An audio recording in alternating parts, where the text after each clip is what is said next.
Greetings, traveler of the void. You have entered the domain of void-born terrors. Before the lumen strips above your skull begin to flicker, before the recycled air begins to taste of something it should not, heed this. The transmission you are about to receive was buried, not lost, buried, by hands that wear the aquila and answer to the Lord Cardinal, by clerks who learned long ago that some files are not meant to be opened, by an administratum that has, for 10,000 years, perfected the art of forgetting on purpose. Should you wish to fortify this chronicle against the predations of the Imperium, secure the Geller field by marking this transmission with your approval. Join our crew, enlist beneath the banner of void-born terrors, and the bell of notification shall toll for every dispatch recovered from the edge of the void. Each picked thumb is a prayer offered against the dark. Each subscription, a soul added to our company. The Emperor watches. So does that which the Emperor refuses to name. Now hush, traveler. The recording is ancient. The voice is dead. Listen.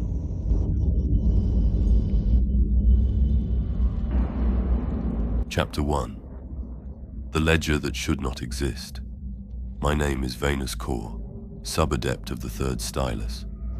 Quarantine archivist, Administratum Subsector Office 9 Theta, posted to the agri-world of Callanhal Secundus, by warrant signed in the 7th year of my conscription. I am 31 standard years old.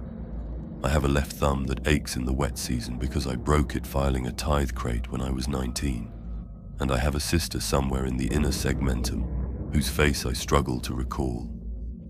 And I am, by the time this recording is heard, almost certainly dead.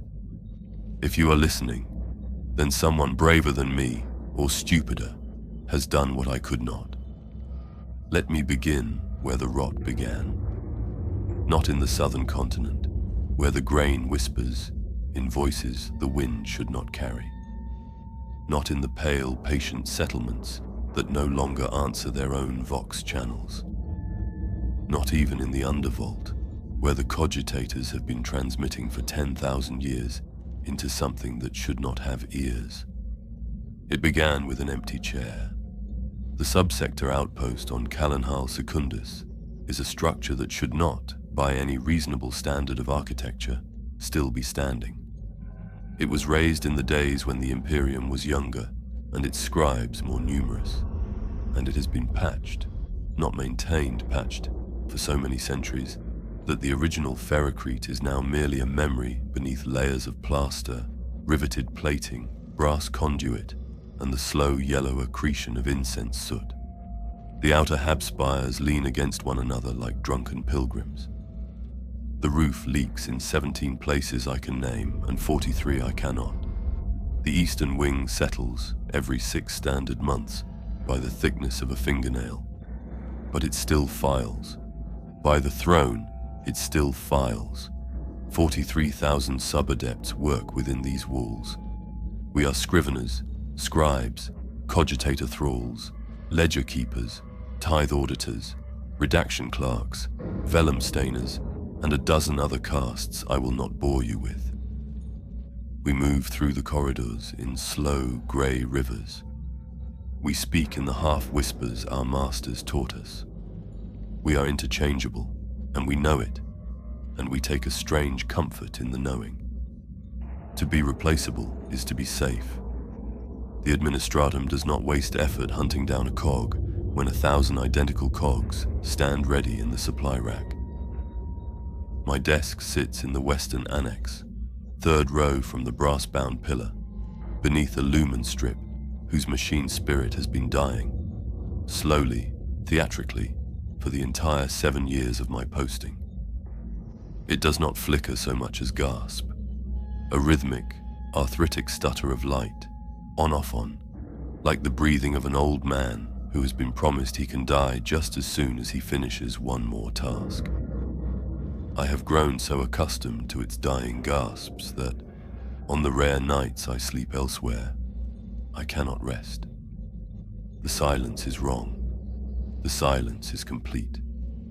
The cogitator at my desk is a Mark 7 Servitus pattern, 3 centuries old, and it groans when I wake it. Not metaphorically. It groans, a low, phlegmatic sound from somewhere deep in its brass throat, as though I have disturbed it from a dream of being something else, something better, smaller, lighter, heard. I murmur the appropriate litanies as I press the activation rune. I anoint the input stylus with the prescribed 3 drops of sacred oil. I do not know if the machine's spirit listens. I suspect it does not. But the litany is the litany, and a clerk who skips a litany is a clerk who finds his cogitator possessed by morning, and that is a Form 14C beta I have no wish to file. The smell, traveler. I should tell you of the smell, because the smell is what I remember when I remember nothing else. Fixative ink. That is the dominant note. A sharp, chemical reek that has, over 7 years, eaten the inside of my nose so thoroughly that I taste it now in my food, in my water, in the recycled air of my hab cell.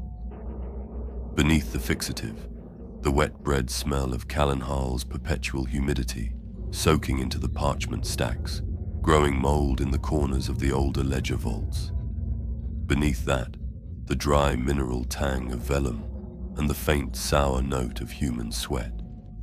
43,000 bodies, working in close shifts, breathing the same air through brass vox vents that have not been cleaned within living memory. The taste of dust that has passed through 10,000 lungs before mine. The corpse-starch tang of the ration loaf, congealing on a tin plate at the desk of every clerk who has stayed too late. This is the perfume of the Administratum. Once breathed, it does not leave you. I am told the cardinal auditors, in their high vaults, are issued scented kerchiefs to mask it. I have never seen a kerchief. I doubt they exist. Senior Adept Marsus Velhane sat at the desk directly opposite mine for 6 of my 7 years on Callanhal. He was a thin man, vel-thin, the junior clerks said behind his back, though never to his face, with the long, pale fingers of a hereditary scribe, and a permanent ink stain across the knuckle of his right hand that he was forbidden, by office regulation, to scrub away. He was 63 standard years old. He had filed, by his own count, somewhere north of 2 million tithe requisitions in his career. He had a daughter on a forge world in the Cadian sector, whose picked image he kept beneath his desk blotter, and which he would, on the rare occasion he had taken too much sacramental wine, slide out and show to whatever junior happened to be near. He was, in every way I can describe, an unremarkable man. The Administratum had ground him smooth. I tell you this so that you will understand what I mean when I say, on the morning of the 47th of the 4th cycle, Senior Adept Velhane's chair was empty, and his absence was louder than his presence had ever been. I noticed it when I sat down at my own desk. He should have been there already. Velhane arrived an hour before shift, always, to anoint his cogitator and review the previous day's filings. The chair was empty. His stylus lay across an unfinished requisition slip, the ink already dried, the half-formed character of an Imperial numeral frozen mid-stroke. His ration tin sat to the left of the slip, the lid half-pried open, a wedge of brown corpse-starch loaf still inside, untouched. His servo skull, a battered brass-cased thing he had named Bertold in a moment of unauthorized whimsy, drifted in a slow, confused circle above his desk, awaiting instruction, its single lumen eye blinking in a pattern that, to my watching mind, suggested distress. I did not, in that first hour, panic. Adepts vanish. It is part of the rhythm of the office. They are transferred without warning, recalled to the sub-cardinal's chambers for disciplinary audit, taken ill in the night, and quietly removed to the medica vaults, from which approximately half return. I told myself Velhane had been called away. I told myself this with such firmness that I believed it for almost 3 hours. Then the overseer came. Overseer Praxis Tellium is a woman of perhaps 50, broad-shouldered, with the cropped silver hair of a former Shola Progenium ward and a Vox amplifier embedded surgically beneath her left ear. She walks the Western Annex twice per shift, and she stops at no desk except where there is fault to find. She stopped at mine. Sub-Adept Korr. I rose. One does not sit in the presence of an overseer. Senior Adept Velhain's workload is reassigned to your station, effective immediately. You will complete his open requisitions, audit his pending ledgers, and assume his Vermilion clearance correspondence until further notice. Acknowledge. Acknowledged, Overseer. She did not say where he had gone. She did not say when he would return. She turned, walked 3 paces, then paused, and over her shoulder, in a voice that carried the brittle flatness of a recitation she had been ordered to recite, she added, "You will not speak Senior Adept Velhain's name aloud within these offices, nor will you inquire as to his whereabouts, nor will you accept correspondence on his behalf from external parties. Should any party inquire, you will direct them to Form 88D Aleph, acknowledge." Acknowledged, Overseer. She left. I sat. The lumen strip above my desk gasped, on-off-on, in its arthritic rhythm. The servo skull Bertolt drifted closer, hovered uncertainly near my shoulder, and emitted a single soft chime, as though asking me a question I had no authority to answer. Form 88D Aleph, Traveler. The form one uses to report a missing person whose existence has been administratively suspended. The form one files when a soul has not died, has not transferred, has not deserted, has simply, by bureaucratic edict, ceased to apply. I have, in 7 years on Callanhal Secundus, filed Form 88D Aleph exactly twice, both for low-caste serfs whose disappearances were of no consequence. I have never, before that morning, filed it for a senior adept. I have never filed it for a man whose ration tin was still warm.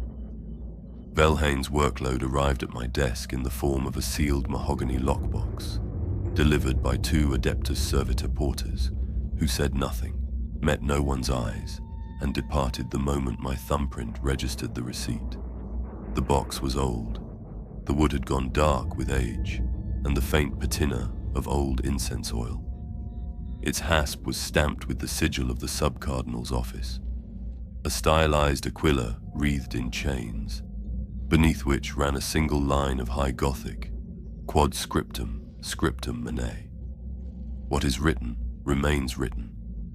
I opened it after the bell for evening recess, when the annex had emptied of all but the night shift clerks and the slow brass beetles that crept along the floor grating, eating dust.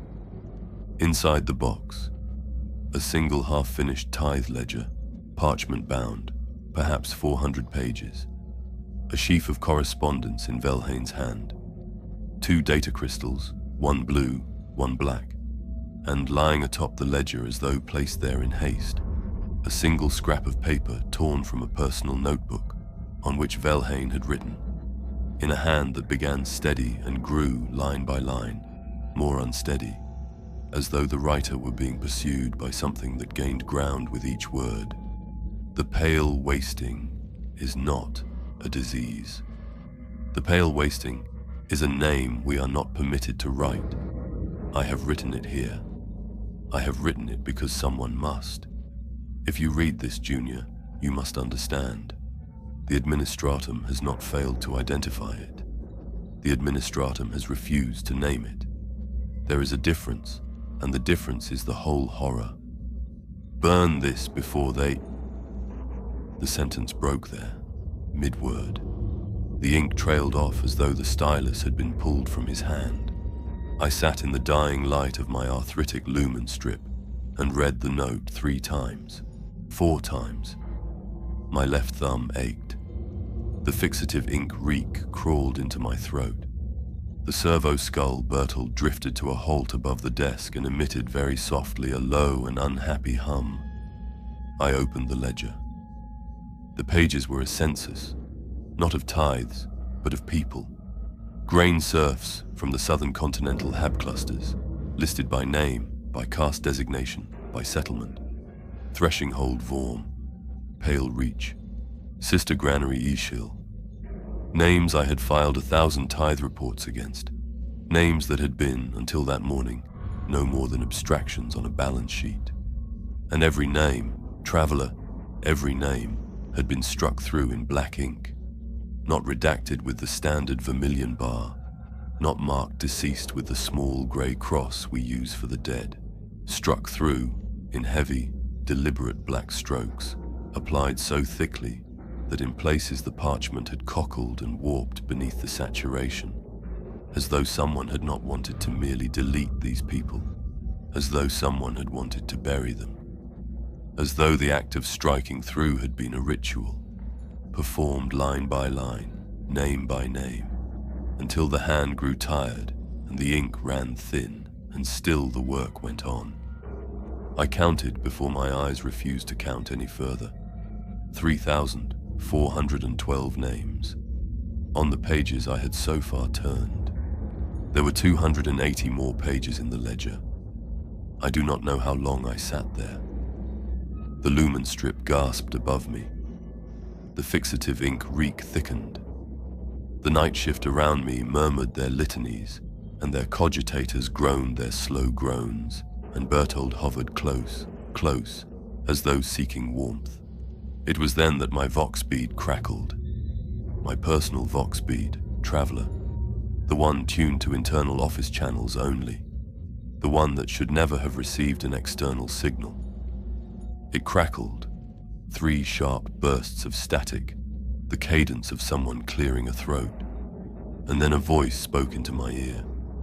It was a woman's voice, or what had once been a woman's voice. There was a thinness to it, a dry paper quality, as though the speaker were transmitting from inside a sealed scroll case. It was perfectly calm. It was perfectly clear. And it said, Sub-Adept Veynus Korr, of the 3rd Stylus, posted to Office 9 Theta in the 7th year of your conscription. Left thumb broken in your 19th year. Mother's name. There was a pause exactly the length of a breath that no one in the room had taken. Mother's name not yet entered. We will correct that. We have prepared a place for you in the ledger. Do not be afraid. The filing has already begun. The vox bead clicked. The transmission ended. The lumen strip above me gasped, on, off, on. Berthold the servo skull emitted a single soft chime and drifted very slowly away from me toward the far wall, as though it could no longer bear to be near my desk. And in the long, cold silence that followed, I understood, without yet knowing what I understood, that whoever had spoken into my ear had not been transmitting from somewhere else. She had been reading from a document. She had been reading my entry, and my entry had already been written. The chair was empty, traveler. The ration tin was warm. The ledger was full of names that no longer answered. And somewhere in the south of Callanhal Secundus, in a settlement called Threshing-Hold Vorm, 600 souls were waiting, though they did not yet know they were waiting, for a junior clerk to arrive with a sealed mahogany lockbox and a question he had not yet learned to ask. The pale wasting had named me. I had not yet named it. That, I would learn, was the first mistake. Chapter 2. Threshing-Hold Vorm. Before we descend, secure once more the wards of your attention. Mark this chronicle with your approval, that the Geller field of our voyage may hold against the encroaching dark. The bell of notification waits to be struck, that no future dispatch may pass you unheard. The Emperor sees those who tarry. So I have learned, does that which the Administratum will not name. Last we spoke, an empty chair, a warm ration tin, a voice in the vox bead that read my entry, as though my entry had already been written. This is what came after. The order arrived at my desk at the 11th hour of the following day, hand-delivered by a vellum clerk I did not recognize, on parchment that bore the sub-cardinal's seal in red wax that had been pressed so hard the Aquila's wings had cracked. The orders were brief. They were also impossible to refuse. Sub-Adept Veynus Korr is hereby seconded to an Auditor's Mercy excursion, designation Sigma 9 Vorm, to the southern continental Hab clusters of Callanhol Secundus. Departure, immediate. Duration, indeterminate. Authority, Sub-Cardinal Vesh, by warrant of the Lord Cardinal. Refusal constitutes desertion. Acknowledgement by thumbprint. I pressed my thumb to the parchment. The ink registered me. The parchment was taken away. Berthold the servo skull, Velhain's servo skull, my servo skull now, hovered at the edge of my desk and emitted a chime I had come to recognize as its expression of unease. An Auditor's Mercy excursion. Traveler. The term is a piece of administratum poetry that conceals an act of bureaucratic violence. It is what we call it when a clerk is dispatched, alone or in small company, to a settlement whose tithes have failed, to determine, with the appropriate mercies of the Emperor, whether the failure is the result of pestilence, sedition, or simple incompetence. Mercy, in this context, is a euphemism. The mercy is not extended to the settlement. The mercy is extended to the ledger, by purging from it whatever inconvenience has arisen. I had never been seconded to such an excursion before. I was a clerk of the Western Annex, not a field auditor. The assignment was, by every reasonable measure, wrong. I gathered my kit, a single canvas satchel, into which I placed my personal vox bead, 3 styluses, a sheaf of blank parchments, a ration loaf, and Velhain's mahogany lockbox, which I had been ordered not to open, and which I had, of course, already opened. Berthold drifted into the satchel of its own accord, and settled there with a small mechanical sigh, its lumini dim. The servo skull, I realized, had decided to come with me. I did not have the heart to leave it behind. The lifter pad was a flat plate of rusted ferrocrete at the rear of the outpost. The cargo lifter waiting there was a Mark IV Mendicant class, a stub-winged swayback freighter that had, by the look of its scarred plating, ferried tithes and corpses in roughly equal measure for perhaps 200 years. Its promethium vents leaked. Its starboard nacelle had been patched with a sheet of riveted iron that did not match the original hull. The machine's spirit, when the pilot servitor primed it, did not sing the way a healthy lifter sings. It wheezed. A sound like an old man clearing fluid from his chest. 3 figures already waited at the boarding ramp. Logister Prefect Hesse Drun was the first to look at me, and her look was an accounting. She was a woman in her 60s, broad through the shoulders, her hair cropped to a steel-grey stubble, her face seamed with the kind of lines that come from 40 years of squinting at cogitator screens.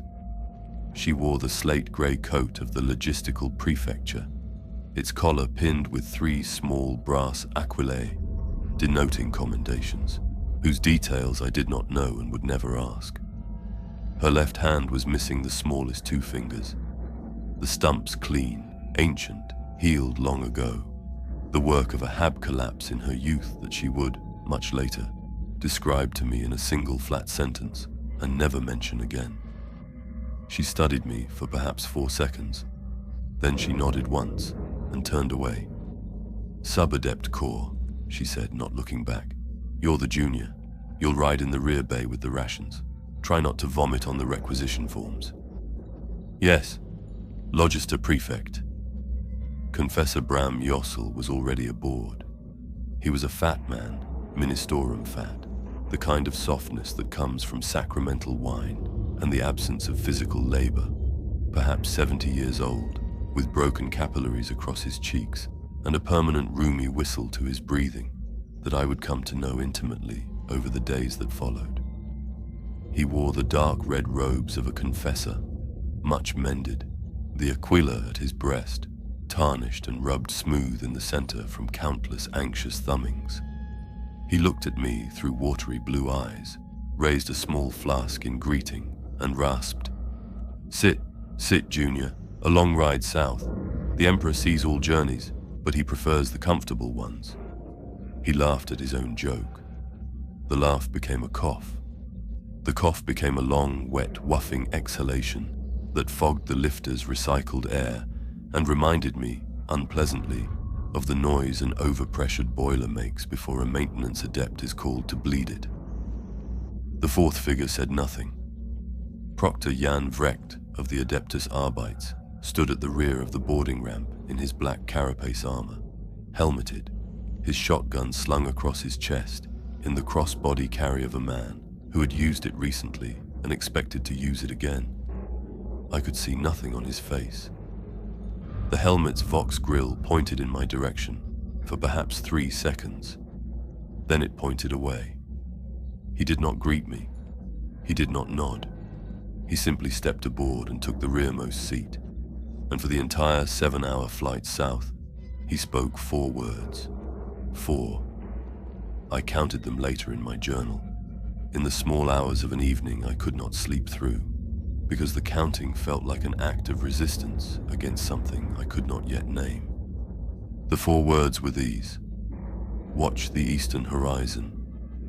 He said them to the pilot servitor, 2 hours into the flight, when the sun, sinking behind us, turned the eastern sky a color that I had no name for, and would not, even now, attempt to describe. The flight south was a long, droning purgatory. The mendicant class is not built for passenger comfort. Its rear bay smelled of promethium, an old vomit, and the sweet rot of tithe grain that had spilled, decades ago, into the deck grating and never been fully cleaned. I sat on a folding bench welded to the bulkhead, and I held my satchel on my lap, and I tried not to look at Eossel, who drank steadily from his flask and recited litanies in a muttering undertone that grew, by the 3rd hour, into a slurred and rambling sermon directed at no one. Drun read a data slate. I could not see what was on it. She did not turn its screen toward me, and I knew better than to ask. Vrecht did not move. The Vox grill of his helmet pointed forward. He might have been asleep. He might have been dead. He might have been some species of servitor Arbeits that I did not know the Imperium produced. I could not tell. Outside the lifter's narrow ports, the agri-fields of Callanhal Secundus unrolled beneath us in long, monotonous checkerboards of grain. Yellow, green, yellow, green. The settlements between them, small dots of habitation, each with its own threshing spire and tithe collection post, drifted past at intervals of perhaps 15 minutes. From the air, they all looked the same. From the air, the southern continent of Callanhal Secundus looked like the Emperor's own pantry, vast and orderly and humming with productive piety. It was only when we crossed the boundary of what Drun's slate marked the Vorm quarantine perimeter, a designation I had never seen filed in any document I had handled, that the checkerboard began to change. The grain was still grain, but its color was wrong. Where the northern fields had run yellow-gold in the late sun, here the stalks ran pale. Pale in the way old parchment runs pale. Pale in the way that suggested the color had not failed to grow, but had been taken. And the rose, traveler. The rose did not bend in the wind the way grain bends. They bent in slow, deliberate waves, as though some invisible hand passed over them at intervals. And the wheat leaned toward the lifter as we passed, and then leaned away in a motion that I knew, even from 2,000 feet of altitude, was not the work of any breeze. I looked away. I looked at Berthold, drifting in slow circles inside my open satchel, its lumen eye dim. I looked at Drun, who was looking at her slate with a face that had gone very still. "Logister Prefect," I said. "May I ask what we are auditing?" She did not look up. "A settlement called Threshing-Hold Vorm. 600 souls. Tithes failed in the 8th week of this cycle. No Vox response since the 11th. And before that?" Now she looked up. Her eyes in the lifter's dim red running lumens were the flat grey of cooled lead. "Before that, Subadept, the settlement reported normal tithes. 8 weeks ago. Normal, do you understand? Normal. And then nothing. 600 people, filing their proper paperwork on the schedule prescribed by the Administratum. And then in 1 week, the whole settlement stops transmitting. No distress signal, no request for Medici intervention, no call for the Arbites, nothing." She tapped the slate. The official designation in the master ledger reads, "Reassigned. Vermilion clearance required for further detail." "Do you understand what that means, Junior?" I did. I had filed such designations myself. They were applied to populations that had been quietly excised from the rolls for reasons the office did not wish to explain, usually in my experience, because the population had been deemed heretical and purged, or had succumbed to a contagion the Administratum did not wish to admit existed. The Vermilion clearance was a wall around the truth, a wall behind which inconvenient realities were stored, never to be retrieved. "It means," I said carefully, "the truth has been classified above our clearance, Logister Prefect." "It means," she said, "that someone above us already knows what we will find, and someone above them does not wish us to confirm it. Remember that, Subadept. Whatever we see in Vorm, whatever we see, has already been filed. We are not investigators.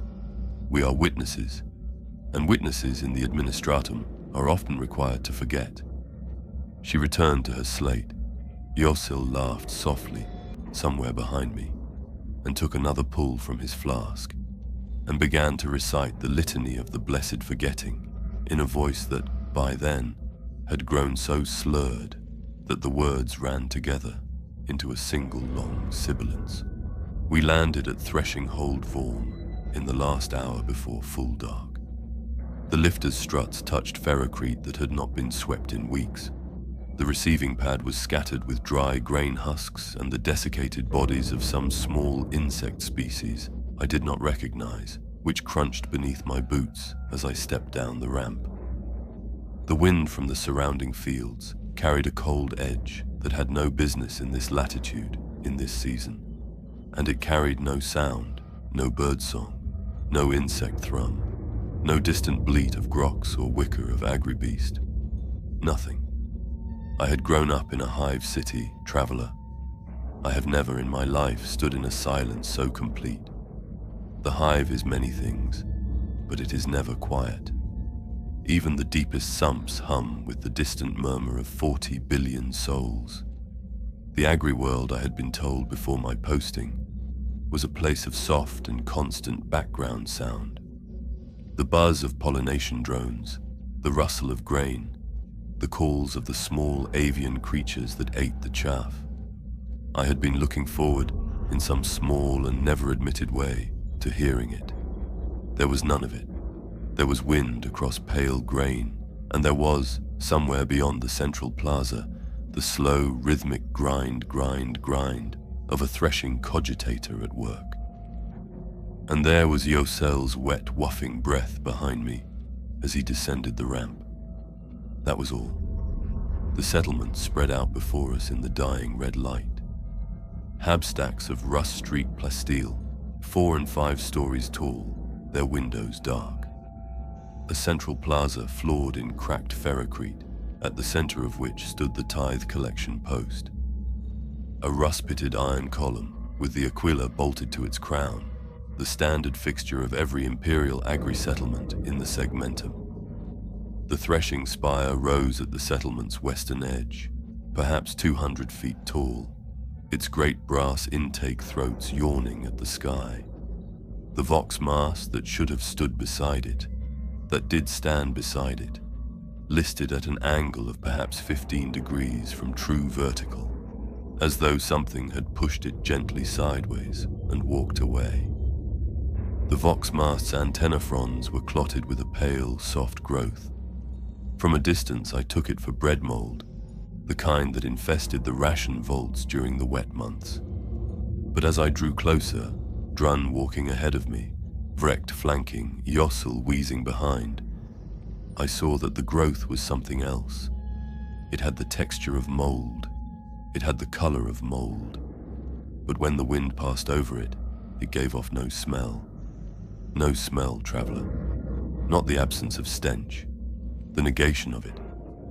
As though my olfactory sense, on approaching the mast, simply ceased to function in a small radius around it, and resumed when I had passed by. I tried to test this. I sniffed deliberately. I smelled the cold metal of the mast. I smelled the dust of the plaza. I smelled, faintly, Eocel's Amasek breath 10 paces behind. But the growth itself was a hole in the world smelling. A blank. Drun saw me staring. She did not comment. She walked on. The threshing cogitators ground on. Grind, grind, grind. Slow, patient, rhythmic. As we crossed the plaza, I looked toward the western spire, and I saw, through the great open intake throats, that the conveyor belts inside were running. The great cylindrical drums were turning. The brass teeth were chewing. But there was no grain in the hoppers. The granary doors stood open. The storage bins were empty. The machines were processing nothing. They had been processing nothing, by the look of the dust on the receiving floor, for weeks. And still they ground on, faithful to a tithe quota that had not been delivered, their machine spirits chewing through the memory of grain. I have, in my life, seen many forms of decay. I had never, until that moment, seen a machine that was still loyal to a duty no one had relieved it of. It was Drun who saw her first. She was slumped against the tithe collection post. Her name, I would later learn from the settlement's surviving census records, was Enev Marsh.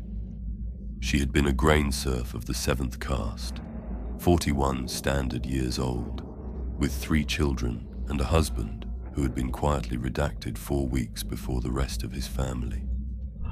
She was sitting in the dust at the base of the iron column, her back against the rusted metal, her legs stretched out in front of her, her hands folded in her lap with the unself-conscious neatness of a woman waiting for someone to come collect her. Her skin was the color of curdled milk. I do not mean that she was pale. I have seen pale people. The void-born of the ship clans run pale. The underhive serfs who never see sunlight run pale. This was not paleness. This was, and I struggle, traveler, to render this in words that do not sound like a confessor's metaphor. This was the look of skin from which the idea of color had been carefully extracted. Not absent, removed. The way a clerk removes a name from a ledger by striking through it in heavy black ink. Her skin had been struck through. Her hair had fallen out in patches. The patches lay around her on the ferrocrete, soft pale drifts of it, like a fine ash. Her remaining hair was the color of nothing. Her fingernails, which I noticed because her hands were folded so neatly, were polished. Not painted, not lacquered, but burnished smooth, as though by 10,000 patient passes of sandpaper or a careful tongue. Her eyes were open.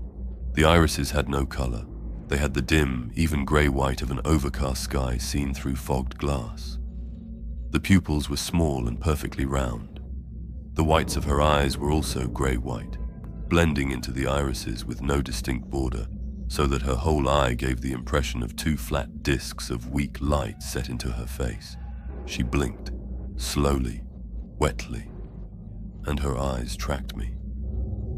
Drun stopped 6 paces away and raised her hand, palm out, for the rest of us to halt. Vrecht stepped past her with his shotgun raised.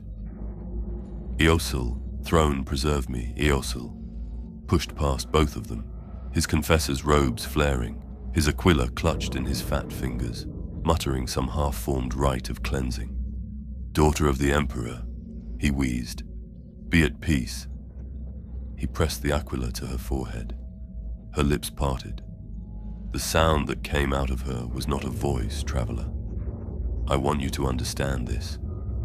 It was not a voice. It was the memory of a voice.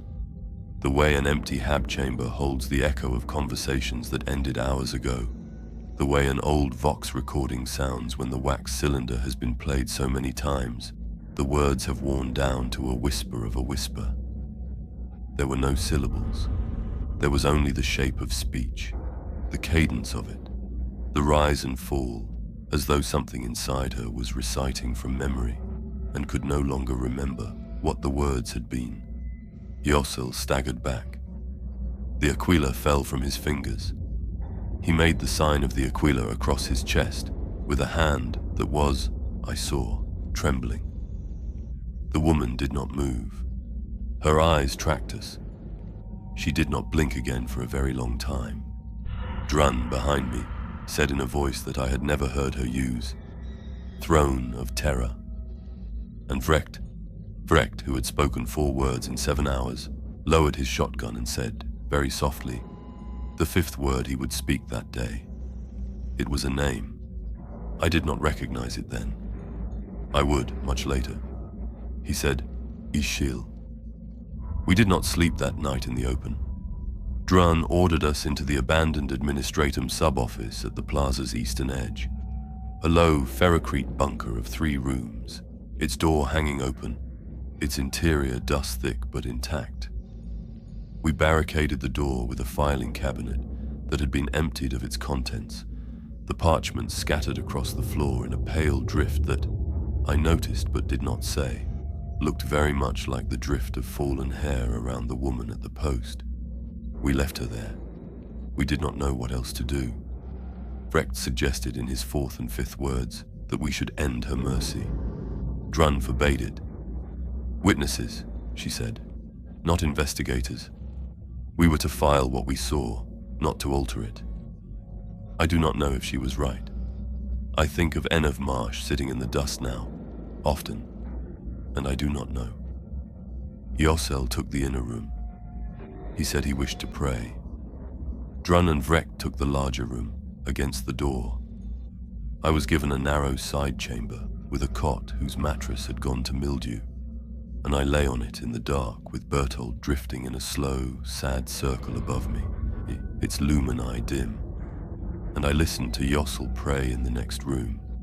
He prayed the litany of the Emperor's light. I knew the words. I had heard them 1,000 times. His voice was wet and slurred and growing softer, and he was perhaps 3 verses in, on the line, "And in the dark places of the void, he is the lantern that does not fail," when the prayer simply stopped, mid-syllable, mid-breath. The word fail was never completed. The F hung in the air, then was not. I lay very still. The silence in the next room was not the silence of a sleeping man. A sleeping man breathes. A sleeping man, especially a man of Yossel's lungs, whistles. The silence in the next room was the silence of something that did not need to breathe at all. And then, traveler. And then, I heard a sound from the inner room that I should not have been able to hear through 2 walls of ferrocrete. A soft, wet, contented sound. The sound of a man finishing a meal. The slow, deliberate swallow of someone savoring the last mouthful, followed by the small, satisfied exhalation of a body well fed. I lay in the dark, and I did not move, and I told myself, with the desperate intensity of a man making a deal with his own panic, that I had not heard it, that I had imagined it, that Yossel had simply paused in his prayers to drink from his flask. The swallowing came again. I rose. Bertold drifted close to my shoulder, its lumini flickering with what I would, in any other circumstance, have called alarm. I took my stylus lumen from the satchel. a small device meant for reading ledgers in dim corridors, casting a thin blue beam, and I crossed the corridor to the inner room. The door was ajar. I pushed it open with the tips of my fingers. Confessor Bram Yossel sat upright on the floor of the inner room. His back was straight. His legs were folded beneath him, in the posture of a man at meditation. His hands were folded neatly in his lap. His aquila lay on the floor beside him, where it had fallen. His flask was uncapped, but full. He was smiling. It was a small smile, a beatific smile. The smile of a man who has heard at the end of a long sermon a piece of good news he has been waiting his whole life to receive. His eyes were open, and at the very edges of the irises, only at the edges, only the thinnest rim of them, the blue had begun to fade. He looked at me. The smile did not move, and he said in a voice that was Yossel's voice and was not Iossel's voice, in the cadence of a confessor reading from a litany he had been given. Sub-Adept Korr, be at peace. The filing has begun. The pale woman tracked me with eyes the color of fogged glass. Traveler. The machines ground on, faithful to grain that did not exist. The voxmast leaned and the mold upon it had no smell, and Confessor Yossel, fat, wheezing, sacramental drunk Yossel, who had served the Emperor for 40 years, had been eaten by the air of that room without ever rising from where he sat. I did not sleep that night. I sat in the corner of my side chamber with my back to the wall, and my stylus lumen burning a thin blue line across the floor. And I listened. Through the night, I listened. Yossel did not speak again. Yossel did not move. But twice more, before the dawn came pale and cold over the threshing spire, I heard from the inner room the slow, contented sound of a meal being finished. I had not given him anything to eat, but the soil of Callanhal Secundus, traveler. The soil remembers. Chapter 3. What the Pale Want. Last we spoke, a confessor smiled in a dark room with eyes that had begun to fade, and he told me, in a voice that was not entirely his own, that the filing had begun. This is what came after. This is when I began to lose my mother. By dawn at Threshing-Hold, Vorm came pale and cold and wrong. The light did not warm. It crept across the ferrocrete of the plaza, the way moisture creeps across glass. Incrementally, without conviction, as though the sun itself were uncertain whether to commit to the day. I had not slept. I had sat in the corner of my side chamber, with my stylus lumen burning its thin blue line across the floor, listening through the wall to Confessor Yossel finish meals he had never been given. When the light came, I rose, stiff in every joint, and I went to find what was left of our expedition. Yossel was still where I had left him, sitting upright on the floor of the inner room, hands folded in his lap, aquila on the floor beside him. The smile had not moved. The fade at the edges of his irises had progressed perhaps the thickness of a human hair further into the blue.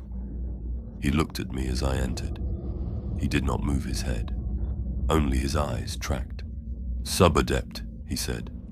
His voice was Yossel's voice. The wet whuffing wheeze was gone, but the voice was his. Confessor. I have been thinking. He smiled. The smile widened by perhaps the breadth of 2 teeth. I have been thinking about the litany of forgetting. Such a beautiful prayer. Do you know it? I know it, Confessor. It is not a litany of cleansing. That is the common misreading. It is a litany of gratitude. We thank the Emperor for what we have been permitted to lose. We thank him for the names that no longer trouble us. It is a beautiful prayer. I should like to recite it now, if you would not mind. Will you sit with me, Sub-Adept? I did not sit with him. I went into the larger room. Drun was already awake. I suspected she had not slept either. Sitting at the abandoned sub-officer's desk with her data slate, and a packet of Administratum ration loaf opened before her. She ate without appearing to taste. Frecht stood in the doorway with his shotgun cradled, looking out across the plaza. He had removed his helmet finally. His face was perhaps 50 years old, thin, scarred along the jaw with what looked like an old lass burn, and his eyes, I made myself note, were a clear dark brown. Entirely a clear dark brown. I told Drun about Eosel. She listened. She did not interrupt. When I had finished, she set down her ration loaf and she said, "There's no wound on him. No, Logister Prefect. No mark. No discoloration of the skin. No swelling. He did not eat any food the rest of us did not eat. He did not drink any water the rest of us did not drink. He did not touch the woman at the post, only pressed his aquila to her forehead, and the aquila is clean. I checked it twice in the night. I had not known she had been doing that." "Then how?" I said. "He stayed in the room." She looked up at me. The grey of her eyes was the grey of a cooled forge, flat, hard, with no light to it. "He stayed in the room alone, Sub-Adept. The rest of us were not alone. He prayed in there alone, with the air of this settlement going into his lungs, and the air came out of his lungs different than it went in. That is my hypothesis. I am not a magos. I am a logister, but I have read enough quarantine reports in 40 years to know what an airborne pathogen looks like, and what is in Eosel is not that." "Then what is it?" She did not answer immediately. She finished her ration loaf in 3 small, deliberate bites. She wiped her remaining fingers on a cloth. She rose. "It is a condition of place, Junior. He stayed too long. Wherever this is, whatever this is, it does not require contact. It requires duration. The longer you remain in it, the more of you it takes. The woman at the post, she has lived here for 40 years. She is almost entirely taken. The confessor stayed in one room for 1 night, and he is, what, perhaps 1 part in 50. The arithmetic is unkind. Then we cannot stay." "No," she said. "We cannot, and yet we must go deeper. The Sub-Cardinal's warrant requires that we proceed to the next failed settlement in the chain. That settlement is called Pale Reach. It is 3 days' walk south. We will leave within the hour." I stared at her. "Walk, Logister Prefect. The lifter, she said, is no longer responding to the pilot servitor. I checked at first light. Its machine spirit has gone quiet, is the closest I can put it. The servitor reports the engines are intact. The promethium is full. Every system reads nominal. The lifter simply will not start, as though the spirit has decided not to. Do you understand?" I did. I understood that in this place, machines could lose loyalty as easily as men. "We will take what we can carry," Drun said. "Rations for 6 days. Water. Weapons. Eosel comes with us. I will not leave a soul of the Imperium behind in a place like this. He will walk or he will be carried, but he comes. Do you understand me, Sub-Adept?" "Yes, Logister Prefect." She turned away. And then, without looking back, in a voice so low I almost missed it, "And Junior, if at any point in the days that follow you observe my eyes beginning to lose their color, you will inform me immediately. You will not spare me the knowledge. That is an order. Acknowledge." "Acknowledged, Logister Prefect." We left within the hour. The fields south of Threshing-Hold Vorm were a country of slow horror, traveler, and I do not know how to describe them to you in a way that will carry the weight of what they were. I will try. The Emperor permits us to try. The grain was wheat. I want to say that first. It was wheat, by the shape of its head, by the structure of its stalk, by every botanical criterion my hive school education could supply. It was the same crop that had grown in the checkerboard fields we had flown over the day before. It had been, until very recently, the property of the Imperium and the lifeblood of a tithe quota. But its color was gone. Not bleached, the way grain bleaches in too much sun. Gone. The stalks ran the same dim grey-white as the irises of the woman at the post, a color that was not quite a color, that the eye refused to settle on for more than a moment before sliding away. To walk among that grain was to walk through a field whose existence the world had partially withdrawn its consent for, and the stalks did not move in the wind. Or rather, they moved, but not because of wind. There was wind. The wind blew steadily out of the east, cold and steady, and it stirred the dust on the cart track we followed, and it tugged at Drun's coat and at Yossel's robes, and it carried the smell of nothing across our faces in long, patient gusts. The grain did not stir to the wind. The grain stirred to something else. It swayed in slow unison. Vast tracts of it, hectares at a time, bending all in one direction and then all in the other, with a synchrony no breeze could have produced. Sometimes the swaying followed the rhythm of our footsteps. Sometimes it ran ahead of us, the field rippling away to the southern horizon, as though something invisible were running through it. Sometimes, most often, it simply bent toward us as we passed, the way a crowd of people lean to hear a speaker pass them by. It was listening. I do not know how else to say it. The grain was listening. I felt it in the small bones at the base of my neck, in the way a man feels the gaze of something behind him in an unlit corridor. I tried on the second day not to feel it. I failed. We walked in single file. Vrecht led, his shotgun ready, his head turning in slow, careful arcs. Drun followed with her data slate. Yossel walked third. He walked, throne be praised, of his own accord, though his gait had grown looser by the hour. A sort of slow ambling shuffle that suggested his legs were being operated at a slight delay from his intentions.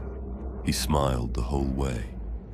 He hummed sometimes, snatches of tunes I did not recognize, and once he stopped to look at a particularly grey-white stalk of wheat with an expression of mild, appreciative interest, as though he were a magos cataloguing a curiosity.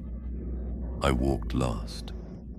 Berthold drifted at my shoulder, its luminae dim, emitting at irregular intervals a small mechanical chirp that I had come to understand was the sound of a machine's spirit, trying very hard not to look at something. It was on the second night that I lost my mother. We camped in a hollow between two pale fields, beneath an old grain silo, whose roof had collapsed long ago. Drun lit a small campfire in a tin cup, not for warmth, but to give us something to look at that was not the grain, and we ate cold rations in a silence broken only by Yosel's slow humming and the soft whuff of the wind across the empty silo above. I took out my journal. I had been writing in it every evening, brief entries in the cramped Administratum shorthand they teach us in the Schola. That night I wrote, Day 2 of March, 2 days from Threshing-Hold Vorm. Yosel is deteriorating slowly. Drun unchanged. Vrecht unchanged. Self. I stopped. I had meant to write self unchanged. I had lifted the stylus to write it, and in the small pause between the dash and the word, in the unconsidered intake of breath where a clerk's hand prepares for the next entry, I had thought, for reasons I could not immediately name, of my mother. This is a thing one does, traveler. One thinks of one's mother in cold places. The mind reaches for warmth and finds her there. I had been doing it all my life. I did it then, in the hollow beneath the broken silo, with a stylus poised over a half-finished entry. I reached for her face. I could not find it. I want you to understand what I mean by this. I do not mean that my recollection was hazy. I do not mean that distance and time had softened her features. I mean that when I reached, in the practiced motion of 31 years of reaching, for the image of Veynus Korr ne Vintres, the woman who had raised me in the underspires of Hive Volantis, who had taught me to read by candlelight, who had wept on the day my conscription papers came, I found nothing. Not haze, not blur, nothing. The reaching itself was intact. The category was intact. The fact that I had had a mother, the administrative truth of her, was intact. But the face, the actual face, had been taken, removed, as cleanly as a name struck through with black ink. I wrote her name in my journal. I wrote it carefully. Veynus Korr ne Vintres. The letters formed beneath my stylus. The hand obeyed. The script was correct. But the writing of it, traveler, listen. The writing of it felt like reciting a phrase in a foreign tongue. The sounds were sounds. They referred to something. I had once known what they referred to. I no longer did. I sat in the dark, and I looked at the name, and I waited for the face to come. It did not come. I wept then. Briefly, quietly, into the sleeve of my coat. I do not know if I was weeping for her, or for the version of myself that had still possessed her, or for some smaller and more selfish reason I could not identify. The grief had no center. It was a hole-shaped grief. I had been hollowed by a hand so careful I had not felt the cutting. When I had finished, I closed the journal. I put it away. I lay down beside the dying campfire, and as I was drifting toward a sleep I did not want, I heard Yossel, from across the hollow, in his confessor's voice that was no longer entirely his, say softly, as though to himself, "It is a beautiful prayer, the litany of forgetting. We thank him for what we have been permitted to lose." I did not sleep that night either. Berthold drifted close to my shoulder and chirped, very softly, 3 times, as though it knew, as though in its small brass way it was mourning with me. We reached Pale Reach in the late afternoon of the 3rd day. I had expected by then an empty settlement, another Vorm, another nest of silent habstacks and unattended threshing spires.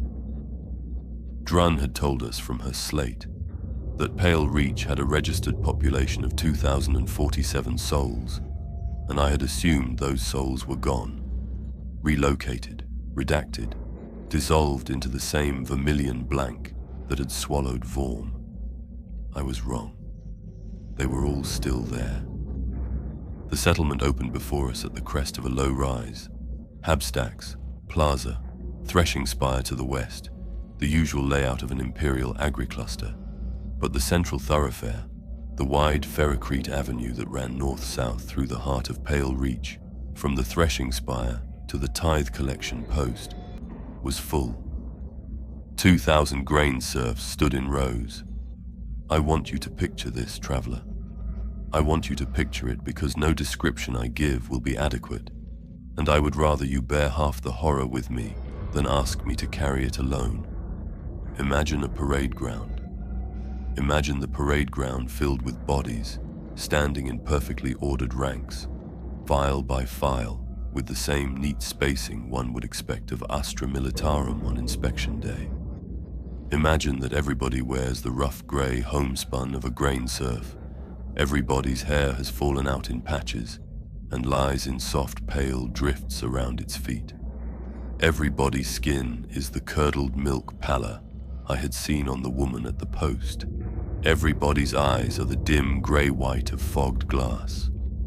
Imagine that all 2,000 of them face north. They did not move. They did not breathe. I watched, traveler. I watched for the rise and fall of 2,000 chests, and I saw no rise and no fall. I watched for the small involuntary shifts of weight that a standing crowd cannot help but make. The shuffles, the scratches, the human noise, and I saw none of them. They were as still as the statues of saints in a cold cathedral. They were more still. The statues at least breathed dust. Vrecht stopped at the rim of the rise. He spoke his sixth word of the journey. Throne. He raised his shotgun. He aimed it at the dirt 3 paces ahead of his own boots. He fired. The blast was enormous in that silence. The shot kicked up a cloud of dust and pale, dry husks. The sound rolled across the plaza of pale reach and came back to us off the habstacks as a thin, diminished echo. 2,000 heads did not turn.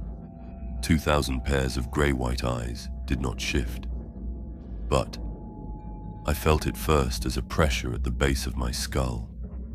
A small, slow weight, the size of a thumbprint, settling somewhere behind my left ear.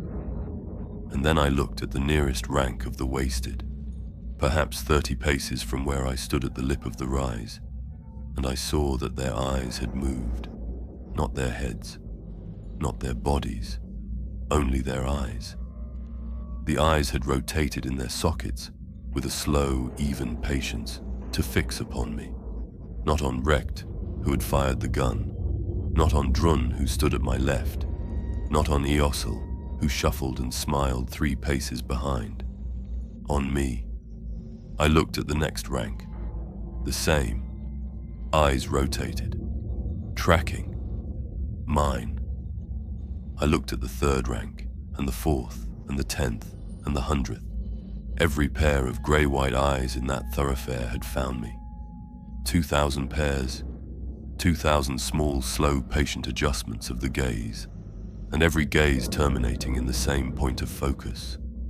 The small, unimpressive frame of sub-adept Veynus Korr of the 3rd Stylus, standing in his ink-stained coat at the rim of a rise, with a servo skull drifting at his shoulder, and a journal in his satchel in which he could no longer remember his mother's face. I had known fear before that moment, traveler. Common fear. The fear of an overseer's footstep. The fear of a misfiled form. The fear, once, of a hivequake that had killed 40,000 in the lower levels, and might, had I been 1 floor down, have killed me. This was not that fear. This was the fear of being recognized by something that should not have known I existed. Drun at my left said very quietly, "They have been waiting for you, sub-adept." I could not answer her. My throat had closed. Eosel behind me laughed softly. It was a small, contented laugh. The Administratum sub-office of Pale Reach stood at the eastern edge of the plaza, behind the rows of the wasted. To reach it, we had to walk through them. Drun gave the order in a flat, tight voice and led the way, and we walked single file between the silent ranks, and the eyes followed us, followed me, and the air between the bodies tasted of paper, dry, mineral, the flavor of old vellum left too long in a closed vault. I breathed it through my open mouth because my nose had begun to ache, and I tasted parchment on my tongue, and I understood, in a way I would not be able to articulate for some hours afterward, that I was breathing what was left of these people. They had been exhaling into this air for weeks. The air had taken what it took, and now I was inhaling it. There was also the thrum. I have not yet mentioned the thrum. 2,000 silent bodies, packed close, generated a sub-oral pressure. A pulse I felt against the bones of my chest, a vibration that registered not as sound but as a slow, steady push against the eardrums, the way a man feels the deep throb of a turbine when he stands too close to a generatorium. It was the resonance of 2,000 near-stilled hearts beating in the same slow, shared rhythm. Or perhaps something else. Perhaps the resonance of the thing that had taken them, humming through their bodies the way a Vox signal hums through a relay mast. We reached the sub-office. Drun got the door open with her override stylus. We went inside. Vrecht closed the door behind us. The thrum diminished. The eyes, mercifully, could no longer reach us through the walls. The interior of the sub-office was a tomb of itself, traveler. Every desk stood as it had been left. Every chair sat at its proper angle. Every cogitator screen was dark, and every parchment had been blanched, not burned, not torn. The pages still lay flat in their racks and bins. They were simply white. The ink had been leached out of them. The Aquila headers, the tithe totals, the names of clerks and serfs and sub-adepts and overseers. All of it had been drawn out of the paper as though by a slow, careful suction. The parchments looked new. They looked, in fact, unwritten. 10,000 pages of Imperial records, unfiled by the simple removal of every word. I stood in the middle of the office, and I understood, with a slow, rising nausea, what the thrum outside had been doing. It had been reading. The wasted in the plaza were not waiting in silence. They were being recited from. Their soft, pale bodies were the new ledger. The paper had been emptied because the paper was no longer needed. It was Frecht who found the panel. He had been moving methodically along the walls, checking the standard hiding places that the Arbites are trained to check, and he had run his armored knuckles along a section of wooden paneling behind the senior adept's desk, and something had answered him with a hollow note. He pried it open with the butt of his shotgun.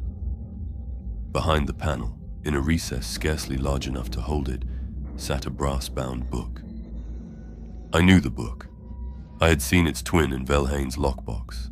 I took it out with hands that trembled, and I laid it on the desk, and I opened it. And the script inside, the cramped, precise, ink-thin hand of Senior Adept Masters Velhain, leapt at me off the page, like a friend's voice heard across a crowded plaza. He had been here. Weeks ago, before he had vanished from his chair, he had walked these very rooms and seen what we were seeing, and he had begun, in his desperate clerk's way, to file it. He called the book the True Ledger. It was not a register of the living. It was a register of the wasted. Page after page of names. Enev Marsh, I saw her listed. The woman at the post, Throne preserve her. With annotations in Velhain's tightest shorthand. Skin pallor, full. Iris fade, full. Responsive to voice, no. Responsive to stimulus, no. Cardiac function, estimated 4 beats per minute. Pulmonary function, estimated 1 cycle per 90 seconds. Soul condition, presumed taken. And then below, in heavier ink, the cataloguing of circumstances. When each settlement had fallen silent, how long the inhabitants had stood, which way they faced. Velhain had noted, always they face north. They face the next settlement. They are queued. They are waiting to be transferred. I read with Drun reading over my shoulder. Her breath was steady. Vrecht stood at the door, his shotgun ready, watching the closed entry. Eosel sat in a chair across the room and hummed. And at the back of the book, in the final pages, Velhain had written what he had come to believe. I will give it to you in his own words. I owe him that much. He paid for them. I have walked among them. I have heard the thrum. I have read the records that this office once kept, and I have understood, by cross-reference to the Sub-Cardinal's restricted archives, to which my Vermilion clearance granted partial access, what we are dealing with. It is not chaos. It is not Xenos. It is older than both. It was here before us. It was here when the first settlement ships made a planetfall on Kalanhal Secundus. It was here, beneath the soil, when the Emperor's gilded throne was still a dream in the minds of the shamans of old Terra. It waits in the soil, and it remembers.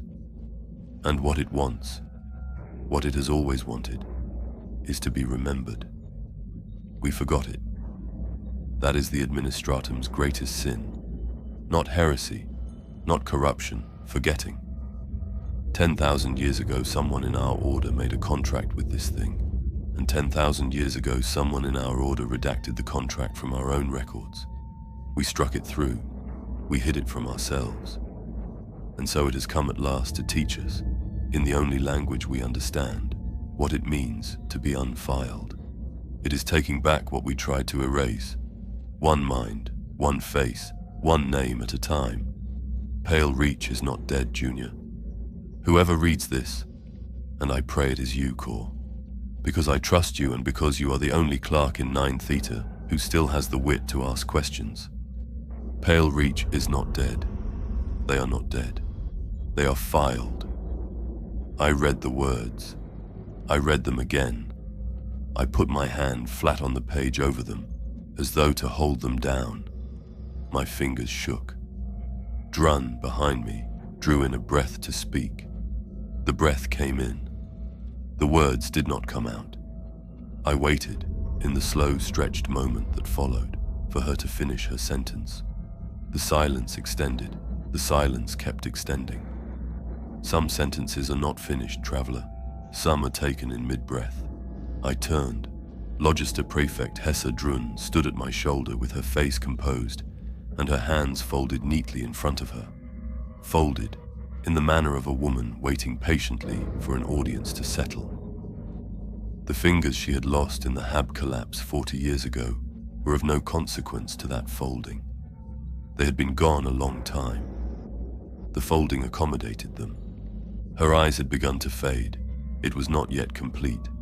The grey was still grey, but it was thinning, losing its character at the edges of the irises, going the dim no-colour I had now seen too many times. She was perhaps where Eosel had been on the morning after Vorm. 1 part in 20, 1 part in 15. She smiled. The smile was not hers. It was the smile I had seen on Yosel's face in the dark room, and on the lips of the woman at the post, when Yosel had pressed his aquila to her forehead. It was a small, beatific smile. The smile of someone who has just received good news. She said in a voice that was Hessa Drun's voice and was not, "Sub-Adept Korr, there is a place for you in the ledger. We have already written your name." The 2000 watched me, traveler. The grain listened. The paper had been emptied and the bodies were the new pages. My mother's face was a hole in my mind that I could feel myself reaching toward, again and again, the way a tongue reaches for the socket of a missing tooth. And the woman who had been our last anchor, the hard-eyed logister with the steady hands and the cooled forge eyes, had become, between one breath and the next, another voice for the thing that wanted me. I had one ally left. A silent man in black carapace who had spoken 6 words across 4 days, who had stood in the doorway of a tomb office and watched the plaza with a patience I did not yet understand. A man whose grandmother, I would soon learn, had come from a settlement I had not yet been told the name of, in a part of the southern continent, whose maps had been quietly altered in the sub-cardinal's restricted archives. A man whose neck, I would soon see, bore a patch of skin the color of fogged glass. The grain listens, the paper empties, the Emperor protects. Chapter 4. The Census of the Forgotten. Welcome back, Traveler of the Void. The crew sits closer about the lumen. Many of you have, in the interval between transmissions, marked this chronicle with your approval and joined our company beneath the banner of Voidborn Terrors. I name you here in the manner of an Administratum manifest, not by your given names, which are your own, but by the simple fact of your presence. You are aboard. You are filed. The Geller field holds because you hold it. Strike the bell of notification if you have not, that no future dispatch may pass you unheard. Last we spoke, a Logister Prefect with the eyes of a thing not herself smiled at me across the true ledger of Senior Adept Velhane, and she told me a place had been prepared. This is what came after. This is when I learned that the Administratum has been a priest caste for 10,000 years, and that the god we have been serving sleeps beneath the soil of every world we have ever filed. I have, in my life, performed precisely one act that I would describe as courageous. I performed it in that moment, in the sub-office of Pale Reach, beneath the dim lumen strip, with the true ledger open on the desk and Drun's faded eyes resting upon me with patient bureaucratic affection. I did not run. I closed the book. I closed it slowly. I closed it with both hands. I closed it with the same deliberate calm with which I had, 10,000 times in my administratum career, closed the day's filings at the 11th bell. The brass binding clicked shut. The lock did not engage. Velhane had not had time to lock it. But the cover was down, the pages were hidden, and the words they are filed were no longer visible to the thing wearing Drun's face. I do not know if it mattered. I did it anyway. The motion was a litany of itself. "Logister Prefect," I said. My voice was steady. I do not know how. "Thank you for your kind notification of my place in the ledger. I should like, before I take up my entry, to consult with Proctor Vrecht regarding the perimeter." Drun's smile did not move. The fading at the edges of her irises did not move. Her folded hands did not move. She said, in the multiple voice that was her voice and was not, "That is acceptable, Sub-Adept. Take your time. The filing is patient." She did not turn her head as I crossed the room. Her eyes followed me, the way the eyes of the wasted in the plaza had followed me, with the small, slow patience of something that already knew where I would end. I do not believe she meant me harm. I believe she meant only the kindness of bureaucratic conclusion. That, I would come to understand, was the worst of it. Vrecht had been watching from the doorway the entire exchange. He had not raised his shotgun, he had not spoken, but when I drew level with him, he reached out with his left hand and took the true ledger from beneath my arm. I had not realized I was carrying it, and he tucked it inside his carapace coat, against his chest, beneath the armor. He said very quietly, his 7th, 8th, 9th, and 10th words of the journey. "Come, now, the shrine, hurry." He opened the door. The thrum of 2,000 silent bodies pressed against us. He stepped out into the plaza. I followed. Berthold drifted at my shoulder. We left Drun in the sub-office. We left Eosil in his chair, humming. I did not look back. I will tell you, traveler, what it is to cross a thoroughfare of 2,000 of the wasted when their attention is on you and you alone. The eyes track. That you have already heard. What I have not yet told you is that the bodies, though they do not move, lean. Not in the wind. Not by any motion of their own. They lean the way the grain leans, by increments so small that no single moment of observation can confirm the motion, but by accumulation undeniable.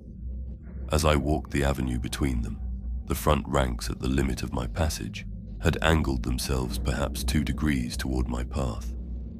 Behind me, where I had passed, the same. The whole crowd of them was a slow, patient flower opening to track the sun, and the sun was a junior clerk, and the clerk was being measured. The air tasted of paper. I have told you this. What I have not told you is that on this second passage through them, I tasted ink as well. A faint metallic note beneath the vellum flavor. The taste of fixative ink. The taste of the Administratum's own perfume. I understood in the small back corner of my mind that was still capable of understanding anything, that the thing in the soil had been a clerk longer than it had been anything else. We had taught it what we were. It had learned us well. Vrecht walked ahead of me with his shotgun at high ready. He did not run. Running, I understood without being told, was forbidden in this place.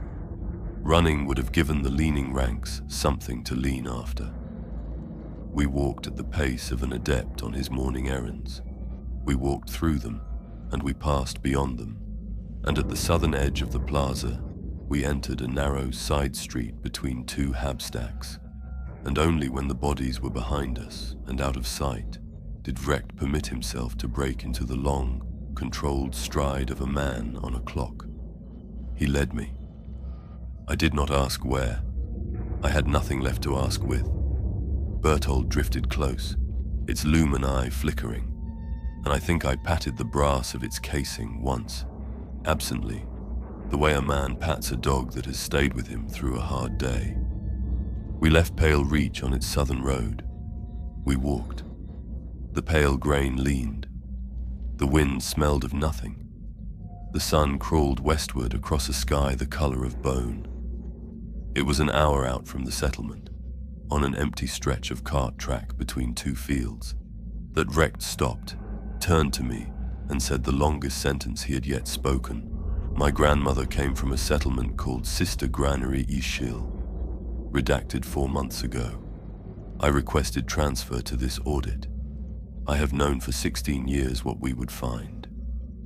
He reached up with his free hand and unfastened the collar of his black coat. He pulled the cloth away from the side of his neck. There was a patch of skin there, the size of my thumbprint, just below the angle of the jaw. It was the color of the wasted's eyes, the dim no color of fogged glass. The hair around it had thinned. The edges of the patch were not sharp. They faded into the surrounding skin with the same suction-leached quality I had seen on the blanched parchments in the sub-office. It started when I was 34, Brecht said. It grows slowly, a finger's breadth a year. I have perhaps 20 years left before it reaches my eyes. My grandmother had the same. She lasted to 71. They came for her in the night. The settlement was redacted. My mother was scrubbed. I was raised by an aunt in the Arbeitsschule, and I was not told until I was 34 years old, and the patch first appeared, what my family was. What is your family, Proctor? He looked at me. His eyes, the clear dark brown of them, were steady. My family is owed, Sub-Adept. My family is a debt. Come. There is a place I need to show you. We are almost there. The shrine sat on a low hill, perhaps 3 hours' walk south of Pale Reach, off the cart track, in a hollow that the surrounding fields had grown around without touching. The grain stopped at the hill's foot. I do not mean it had been cut back. I mean it had grown short there, the stalks dwindling to nothing across a perfectly circular boundary, as though the soil of the hill rejected what the soil of the surrounding fields embraced. The shrine itself was old, Imperial in design, the standard cruciform plan, the aquila over the door, the bell tower with its single brass bell long since silenced by corrosion, but old in a way that made the rest of Callanhal Secundus seem young. The ferrocrete had weathered to the gritty texture of unfired clay. The aquila over the door had lost its wings. The wooden doors had rotted away at some point in the last century and been replaced by a single sheet of riveted iron that bore the official seal of the sub-cardinal's office. Vrecht produced an Arbeits override stylus and broke the seal. How? I asked. Do you have the clearance for this? I don't, he said. I have the stylus of a proctor who died 8 months ago and was not yet stricken from the rolls. The Administratum will eventually notice. By then, it will not matter. The iron sheet swung open. He went in. I followed. The interior of the shrine was as I expected. Pews rotted to splinters, an altar of cracked granite, an aquila on the back wall whose gilt had flaked away to bare iron. But Recht did not pause for any of this. He walked to the altar. He pressed his armored thumb against a particular spot on the granite, a spot I would not have noticed in 1,000 passes, and the altar moved. It slid backward with a low, grinding rasp on hidden rails and revealed a stairwell. The stairwell descended into the dark. It was not a stairwell of stone. It was a stairwell of ferrocrete, modern, Administratum pattern, the same blue-grey poured construction I had seen in the lower archives of Office 9 Theta. It looked perhaps 2 centuries old. It had been built to last. My grandmother, Brecht said, showed me this when I was 12. She brought me on a pilgrimage to the shrine of St. Drusus the Patient. which is what the official records say this place is. She told me that the old records sleep below. I did not understand her then. I thought she meant the dead. I was a child. Come. He went down. I went after him. Berthold would not enter.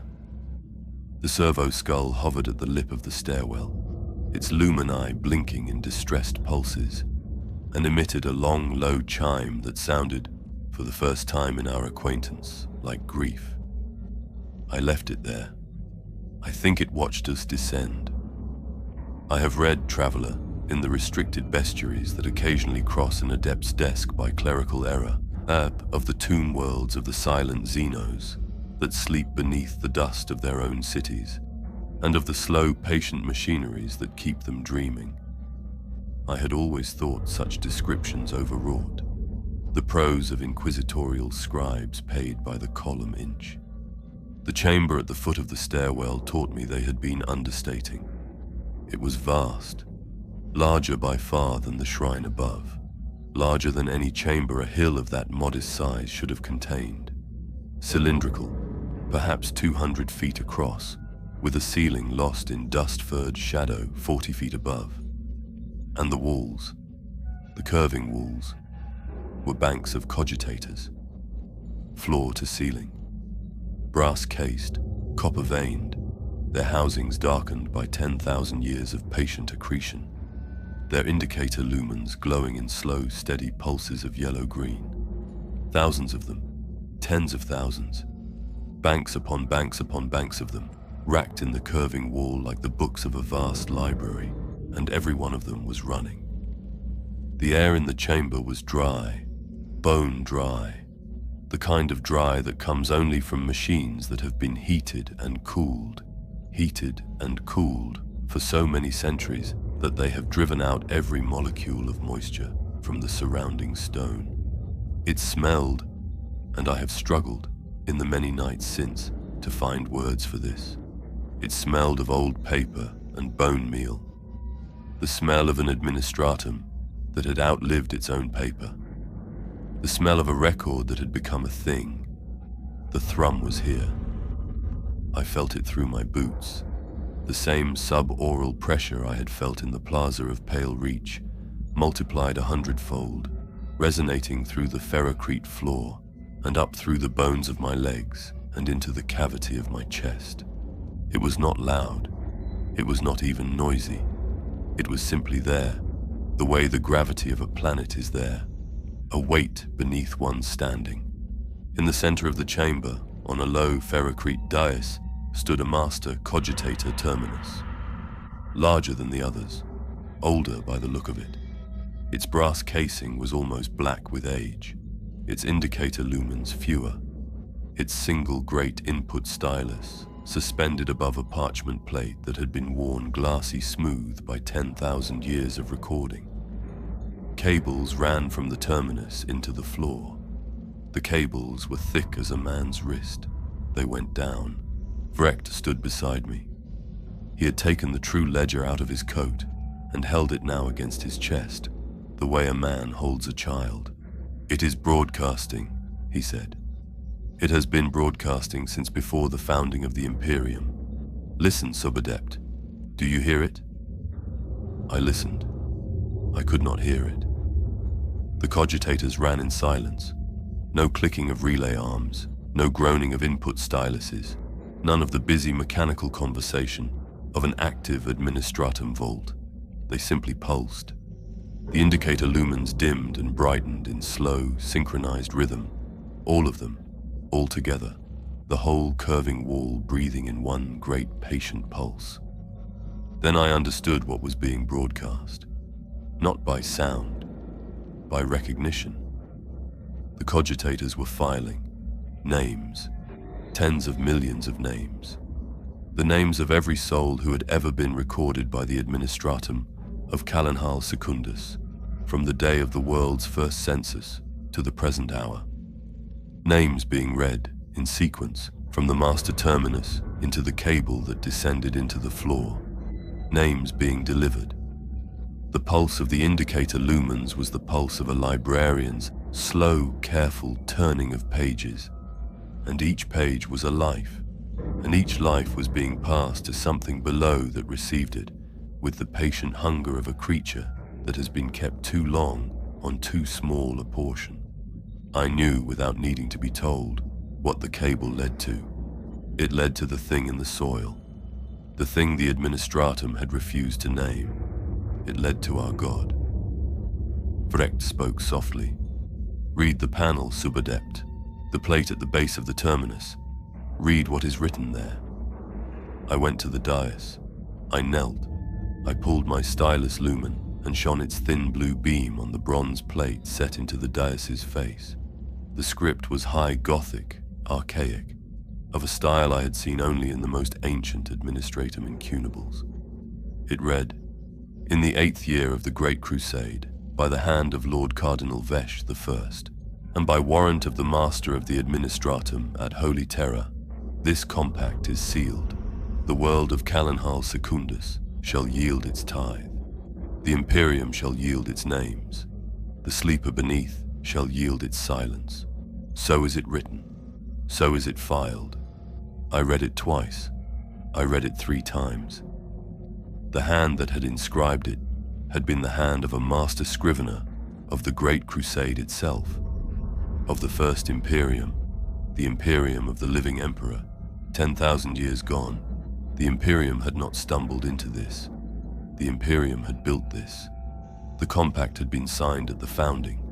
The sub-cardinal who had dispatched me to my auditor's mercy excursion bore the name Vesh.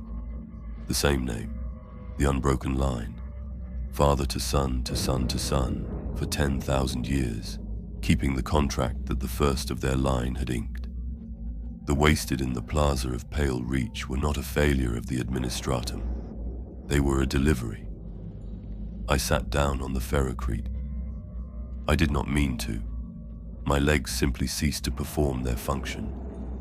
I sat with my back against the dais of the master terminus, and I looked up at Vrecht, and Vrecht looked down at me with his clear dark brown eyes and the pale patch on his neck, and he said, "Now you understand.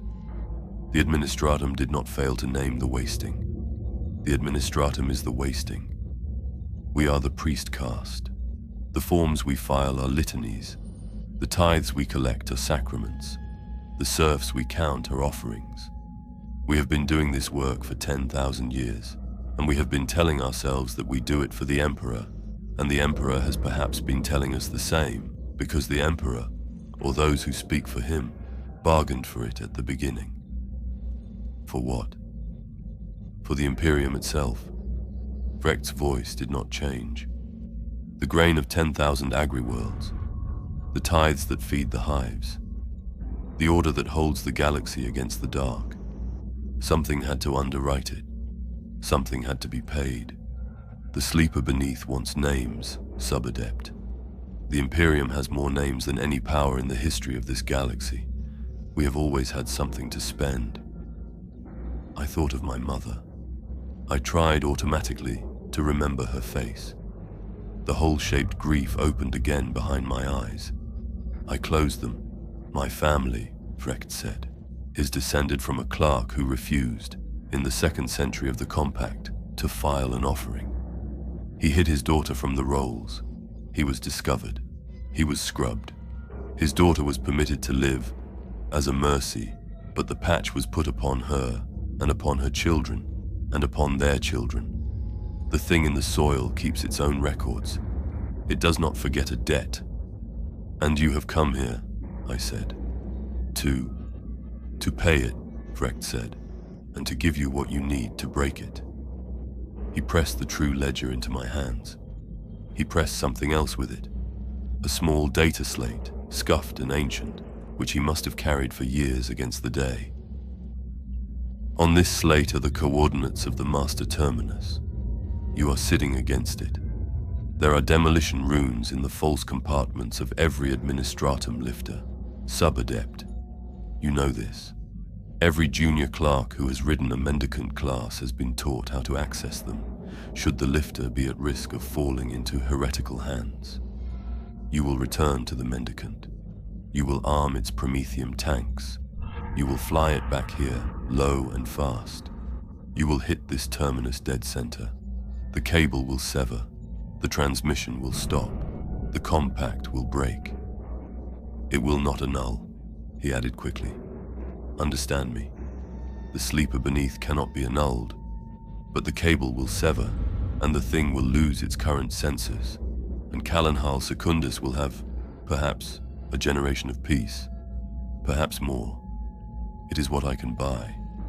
It is what I have spent my life saving for. I stared at him.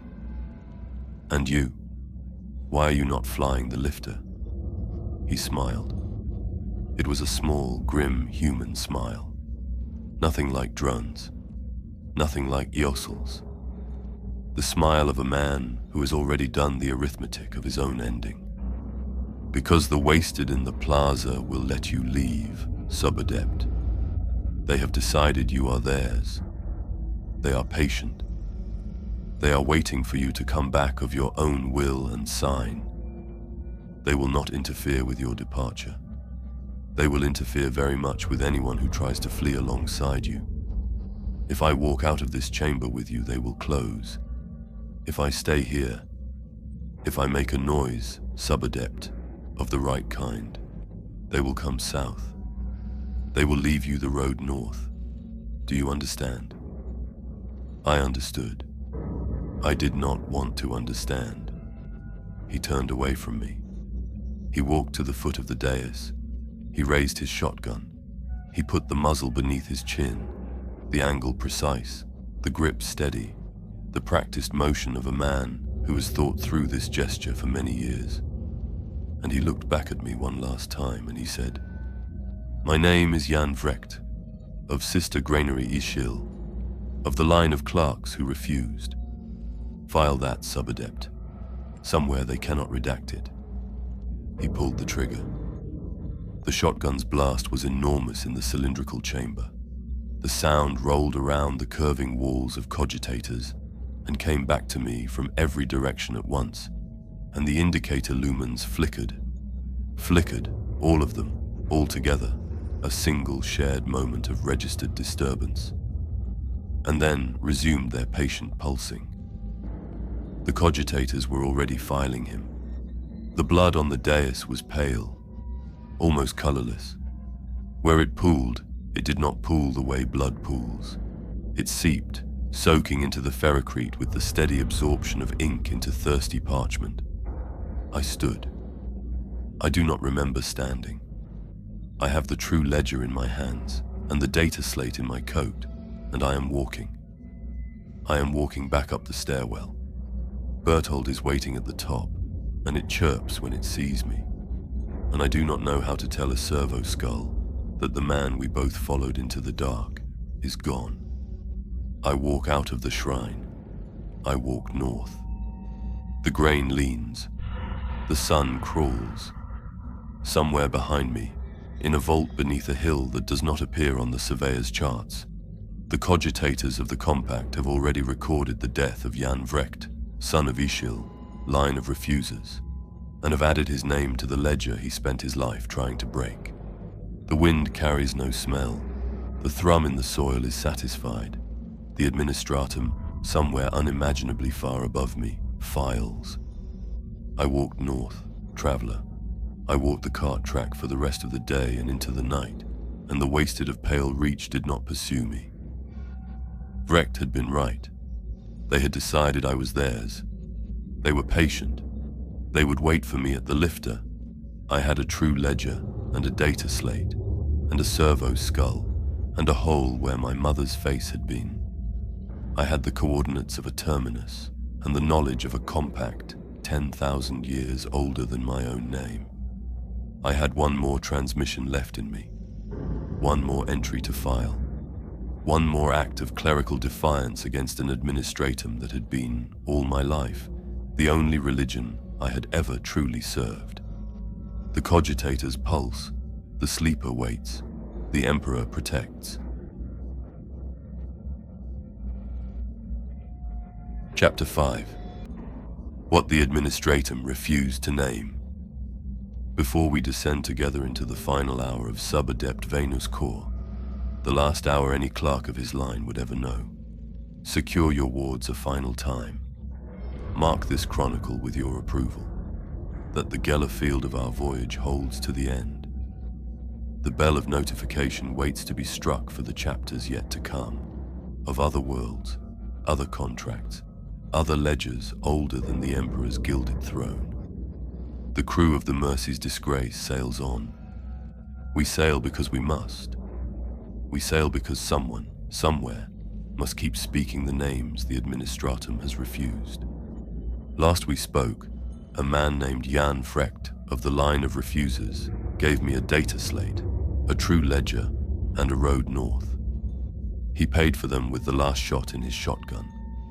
The cogitators of the compact recorded his death in the same patient pulse with which they had recorded 10,000 years of names. This is what came after. This is what I did with the road he bought me. I walked through the night. The cart track from the shrine ran north through the pale fields, and the moon, Callanhol Secundus has one, a small cratered thing the colonists named Lesser Mercy, rose late and lit the grain with a light that did not seem to come from any sun reflected. It came from the grain itself. The pale stalks gave off a faint, even exhalation of luminescence, the way certain deep-sea creatures glow in the abyssal trenches of voidless worlds. By that grain light I walked. Berthold drifted at my shoulder, its lumini dimmer than it had ever been, and the true ledger pressed against my ribs beneath my coat. It was in the small hours, perhaps 3 hours before false dawn, that the grain began to speak. Not in words at first, in cadences. The rustle of the pale stalks had been, throughout our journey south, a low, even susurrus, the sound of dry paper rubbing on dry paper. Now, as I walked north, the susurrus arranged itself. It found rhythm. It found pitch. It began to imitate, with the patient skill of a thing that had been listening for 10,000 years, the shape of human speech. And then, somewhere in the second hour of that long walk, the cadence resolved. It was my mother's voice. I want you to understand, traveler, that I have told you already that I no longer remembered my mother's face. What I have not told you, what I had not, until that moment in the field, admitted to myself, was that I no longer remembered her voice either. The recollection had gone out of me at some point in the days between Vorm and Pale Reach, removed with the same surgical care that had taken the face. I had not noticed the second theft. The mind compensates. The mind tells itself it remembers what it no longer remembers, until the moment something reminds it. The grain was reminding me. The voice came in fragments, bedtime litanies from the underspires of Hive Volantis, the litany of the Emperor's light, recited at a child's bedside, in the slow, patient cadence of a tired woman at the end of a 14-hour labor shift. The small private endearments, little Vane, my little Vane, the Emperor watches, and so do I, that I had not heard in 20 years and would not, by the laws of memory, have been able to recall on demand. The grain spoke them back to me. The grain spoke them correctly. Every inflection, every breath pause, every weary inward sigh between the verses. The thing in the soil had been listening to me for longer than I had been listening to myself. It had read the records the cogitators in the shrine had been broadcasting for 10,000 years, and it had found the entry for Maela Kor Nevinthres, and it had reconstructed her voice from the patient accumulation of recorded data, and now it was singing me home. I stopped walking. I stood in the pale moonlight at the edge of the cart track. Berthold hovered close, alarmed, its lumini flickering. I closed my eyes. I let the voice wash over me, and I tried one last time to remember her name. I could not.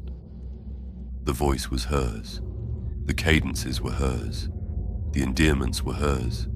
But the name, Veynus Korr, ne Vinthris. The syllables I had written into my journal 2 nights ago and recited like a phrase in a foreign tongue. The syllables were gone, not faded, gone. The space in my memory where the name had lived was a clean ferrocrete floor, swept and ordered, ready for a new occupant. I had had a mother. I knew this in the abstract way one knows the Administratum has a subcardinal. There had been a category of person who stood in that relation to me. The category was intact. The line item was intact, but there was no longer any her. I opened my eyes. The grain was still speaking. The voice was still hers, in every quality except the one that mattered. I understood then what the wasting truly was. It did not kill you. It did not even change you. It only unfiled you, name by name, face by face, voice by voice, until what remained was a perfectly preserved record of a person who had been emptied of the person. The wasted in the plaza of Pale Reach were not dead. They were complete archives, lossless, beautifully preserved, with no one inside them to read. I started walking again. The grain followed me. The voice that was not my mother's voice, that had only ever been her voice, accompanied me north toward the lifter pad of Threshing-Hold Vorm, and it sang me the litanies of my childhood the whole way, and I did not weep this time. There was no longer anything left in me to weep with. The mendicant-class lifter sat where we had left it, on its rusted ferrocrete pad at the rear of Threshing-Hold Vorm. The settlement around it was as we had left it, empty, silent, the threshing spire grinding patiently to the west, the Voxmars leaning at its 15-degree angle with its odorless mold clotted upon its fronds. The lifter's boarding ramp was down. It had not been down when we departed. I approached at a careful walk. The pale dawn was rising behind me, throwing my shadow long across the pad. Bertold drifted close to my ear and emitted a single small warning chime. I did not need the warning. I had known what I would find before I left the shrine. Logister Prefect Hesse Drun sat in the pilot's couch. She faced the open ramp. Her hands were folded in her lap, the way she had folded them in the sub-office. Her eyes, and I want you to picture this, traveler, because I will not be able to picture much else for the rest of the time I have. Her eyes were full grey-white now. The fading was complete. The irises had become 2 flat discs of fogged glass, set into a face that still bore the seams and lines of 40 years of squinting at cogitator screens. Her cropped silver hair had thinned, and pale drifts of it lay across the collar of her slate-grey coat. She smiled. It was the smile, the beatific smile, the patient smile. In the co-pilot's couch beside her sat Confessor Bram Yossel. His eyes had also completed the fade. His hands were folded. He was humming, and the tune he hummed, I knew it now, was the harmonic signature of the cogitator array's pulse. The sound the indicator lumens would have made if they had been permitted to make a sound. He was singing the song of the filing. He had become a small, contented vox relay for the thing beneath the soil. I climbed the ramp. I did this calmly. I do not know how. Perhaps because the hole where my mother had been had taken with it the capacity for the more excitable emotions. Perhaps because Recht had told me, in the chamber beneath the shrine, what I would need to do, and the doing of it had become the only remaining thing in my mind worth occupying space. Bertold came aboard at my shoulder. The ramp did not close. The lifter's engines were not powered. The machine spirit, the spirit that had been gone quiet the previous morning, was waiting, I understood now, for me. Drun did not rise. She did not turn her head. Only her grey-white eyes tracked me. In that small, patient rotation I had seen on 2,000 serfs in the plaza of Pale Reach. She held out her hand. In her hand was a stylus, a simple Administratum stylus, the same kind I had been issued in my first week at Office 9 Theta, 16 years ago. In her other hand, resting flat on her knee, was a single sheet of parchment. The parchment was not blank. It bore in the careful copperplate hand of a senior scrivener the standard heading of an Imperial census entry: name, caste, posting, date of conscription, date of cessation. The blanks were already filled in. I did not need to lean close to read them. The name at the top was Veynus Korr, sub-adept of the third stylus. The date of cessation was the current day's calendar mark. Below the entry, on the line reserved for the registrant's own thumbprint and signature, the parchment was blank. One small blank. Drun spoke. Her voice was composed of many voices now. I heard, in it, the woman at the post in Vorm. I heard Eosel. I heard a chorus of others I had never met, 2,000 of them at least, perhaps more. I heard very faintly beneath them all the cadence of my mother. Sign here, Sub-Adept Korr. We have prepared your entry. There is no need to suffer the journey of the others. You may file yourself. It is the Administratum way. I stood at the head of the boarding ramp, and I looked at the parchment, and I understood, in a single slow expansion of horror that bloomed inside my chest, like the slow opening of a flower of frost. Two things at once. The first was this: I could sign. I have been a clerk all my life, traveler. I was conscripted at the age of 15. I have filed in the 16 years of my Administratum service, perhaps 800,000 forms. 800,000. I have signed off on tithe collections that have killed entire harvest castes through overquota. I have filed redactions on grain serfs whose only crime was that their settlement had become administratively inconvenient. I have stamped deceased, no further action on the records of children who died because their hab blocks grav plating failed on a budget that I, Sub-Adept Korr, had recommended trimming by 3% in my quarterly review. None of those people had names to me. They were line items. They were entries. They were the small ordered marks that my stylus made on parchment in the long, quiet hours of the Western Annex. And when I had marked them, I had gone home to my hab cell, and I had eaten my ration loaf, and I had slept the dreamless sleep of a clerk whose conscience had been carefully ground smooth by the patient erosion of administrative routine. The thing in the soil had not been doing something unlike what I had been doing. The thing in the soil had been doing what I had been doing, only honestly. It had been taking names and reducing them to entries. I had been taking names and reducing them to entries. The only difference between us was that the thing in the soil was better at it, and the thing in the soil did not pretend to be doing anything else. Every Administratum scribe, traveler, every adept, every logister, every sub-cardinal, every clerk in every annex of every office on every world the Imperium has ever filed, is, in some small, measureless way, an acolyte of the wasting. We have been doing its work. We have been doing it for 10,000 years. The compact in the shrine was not a betrayal of what we are. The compact was the truest expression of what we are. If I signed, I would be doing only what my whole life had trained me to do. The Administratum way. File yourself. It was the most natural action in the universe.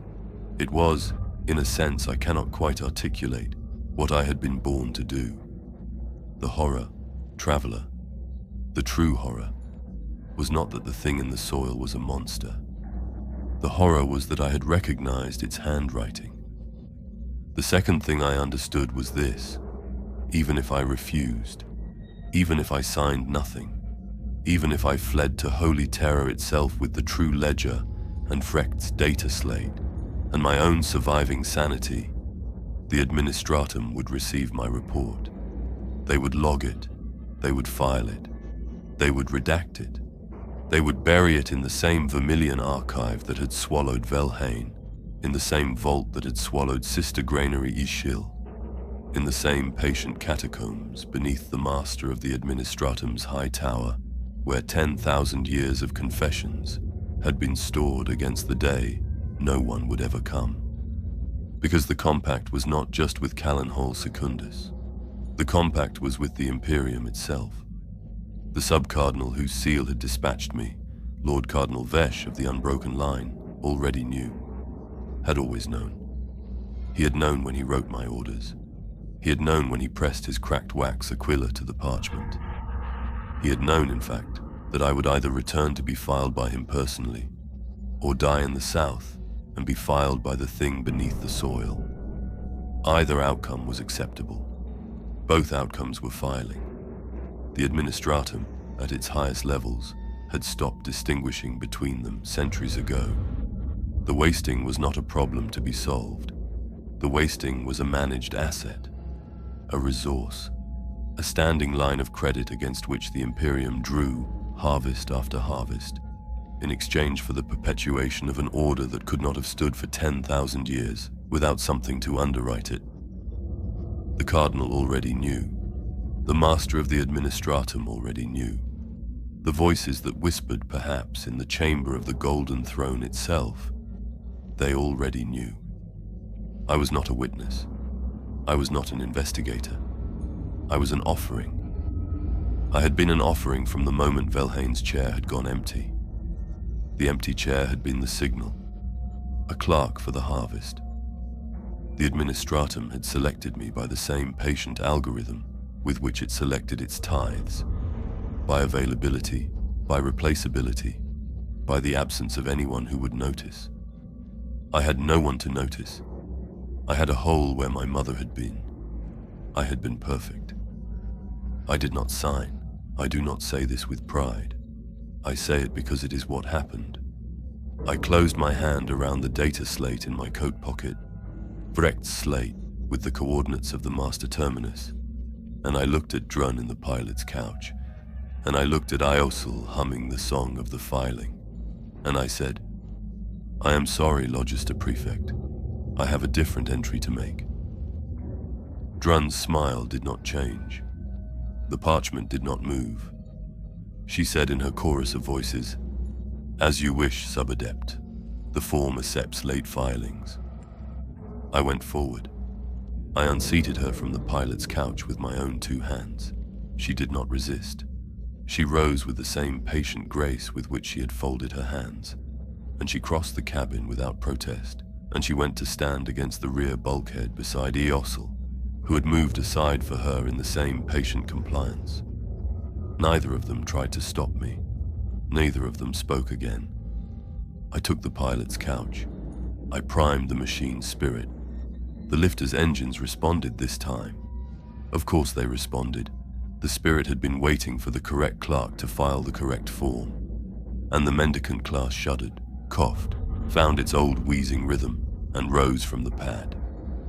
I did not climb. I dropped the lifter to 10 feet above the pale grain and pushed its throttle forward, and the mendicant lurched south at a speed it had not been designed for, low and fast across the listening fields, the pale stalks bending away from the wash of our engines in a great slow wake that I think was the first thing those fields had been made to do that the thing in the soil had not asked of them. I flew toward the shrine, toward the hill, toward the chamber of cogitators. Berthold drifted at my shoulder. I patted its brass casing once. I said, "Stay near, old friend." It chirped. I think it understood. I think it had always understood. Behind me, Drun and Iosul stood at the rear bulkhead, hands folded, eyes the color of fogged glass. And they did not scream, and they did not weep, and they did not pray. They began very softly, both of them at once, to fade. The pallor that had been in their skin deepened. The substance of their bodies grew by some quality I cannot describe, thinner, less present in the air, as though the air itself were beginning to forget them. By the time the lifter crested the hill of the shrine, They were almost translucent. The grey-white of their eyes was the grey-white of the cabin lumens shining through them. I armed the Prometheum tanks. The procedure was simple. Vrecht had been right. Every junior clerk who has ridden a mendicant has been taught the runes. I had not used them in 16 years of service. The runes responded as though they had been waiting. I tried in the last moments to recite a litany, the litany of the Emperor's light, the prayer my mother had taught me. The words would not come. They were not in my mouth anymore. The cadences were there, the shape of the prayer, the category of the litany, but the actual syllables had been emptied out of me along with her face and her name and her voice. I had been filing myself, I understood, for longer than I had realized. The thing in the soil had taken what it wanted. I had only outrun the last small fraction. I recited what was left to me. It was not the prayer. It was the cadences of the prayer, made of nonsense syllables, in a voice that I think was almost my own. Perhaps that is what every prayer becomes in the end. The shape without the substance, the form without the name. I aimed the lifter at the dais. The cogitators of the chamber pulsed beneath the hill. The cable in the floor hummed. The sleeper beneath. And I felt this, traveler. I felt it as clearly as I have ever felt anything in my life. Looked up. It had been 10,000 years since the sleeper beneath had encountered something it did not already know. The lifter struck the terminus at perhaps 300 meters per second. Time stops in such a moment. Time stops. And what happens in the stopped time is not memory and not vision, but something for which the Administratum has no form, no entry, no line on any parchment ever filed. I felt the thing beneath the soil notice me. Not with anger, with interest, with the patient bureaucratic curiosity of an entity that has been keeping ledgers for 10,000 years and has just encountered something genuinely new, a name that filed itself, an entry that closed its own line, a clerk who, instead of signing, had taken the parchment and the stylus and the desk and the office and the entire Administratum and had set them on fire from the inside. I do not believe the sleeper beneath was harmed. I do not believe such a thing can be harmed by anything a junior clerk might do. But it was surprised. And in that surprise, for a single instant that stretched longer than the 10,000 years of the compact itself, I heard a sound that I will carry, that something will carry, in whatever ledger of the void records such things, to whatever end awaits. I heard 10,000 cogitators across 10,000 Administratum worlds pause, just for a heartbeat, just for the duration of one indicator lumen's pulse. Across the breadth of the Imperium, in offices and vaults and sub-archives, the patient pulse of the filing missed a beat. The clerks at their desks did not notice. The sub-cardinals in their towers did not notice. The master of the Administratum, in whatever golden chamber houses him, did not notice. But the cogitators noticed, and the things beneath the soil of 10,000 worlds noticed.